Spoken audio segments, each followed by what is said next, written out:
Yang ketiganya adalah kita juga kena concern dengan alat yang membangunkan brand. Alat itu perlulah alat yang kita nak gunakan, channel, market, kita nak gunakan pemasaran, iklan, distribution, pengedaran, semua itu mestilah berinteraksi, maknanya dia sesuai dengan target market kita. Maknanya kita tidak khayal sendirilah. Di samping itu juga yang keempatnya ialah kita kena pastikan bahawa target market kita, target pelanggan kita akan terlibat dalam event-event, dalam aktiviti-aktiviti yang kita buat sama ada secara langsung ataupun secara tidak langsung. Maknanya pelanggan itu dia ada penglibatannya sama ada banyak atau sikit. Sebab tu dia kata dalam kita nak bangunkan brand, kita akan membangunkan juga nilai brand.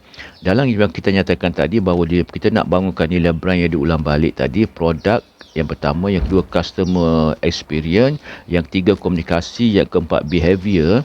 Dia kata kalau kita pergi detail lagi ke bahagian itu, meningkatkan nilai brand ini dalam produk, kita nak memastikan bahawa produk kita produk yang berinovasi dan ada pembangunan dari sudut capability produk itu sendiri. Yang keduanya customer experience. Pengalaman customer ni kita hendak customer memahami kita memahami kehendak pelanggan dan kita boleh memberikan satu pengalaman yang begitu padu pada pelanggan. Dan juga dalam customer experience ini pelanggan nak juga pengalaman dari sudut servis yang kita berikan semasa mereka membeli, semasa mereka mengguna dan semasa mereka menceritakan feedback-feedback yang akan berlaku lah, adalah yang katakan service delivery itu yang paling penting juga. Dalam membina komunikasi dengan pelanggan untuk memajukan brand ini dinyatakan bahawa dia ada internal komunikasi, external komunikasi. Internal komunikasi ini adalah komunikasi dalaman syarikat itu sendiri yang bagaimana nak memberikan input yang bagus pada pelanggan. External komunikasi itu pengalaman di mana syarikat dan juga pelanggan. Dan keempatnya ialah behavior, tindakan. Tindakan ni adalah dia kata sama ada dalaman dan juga luaran lah. Dalaman, pekerja-pekerja yang bekerja dalam membangunkan brand ini, mereka ada prestasi appraisal lah. Maknanya performance appraisal itu penghargaan prestasi yang dibuat.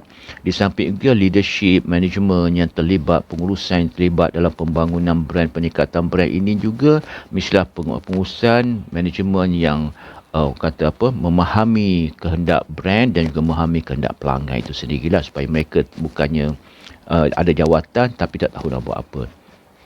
Apakah perkara-perkara aktiviti-aktiviti dalaman yang boleh digunakan untuk menjadikan brand itu aktif ataupun brand activation inilah. Bagaimana apakah aktiviti yang boleh digunakan untuk menggerakkan brand? Yang paling mudah kita nyatakan.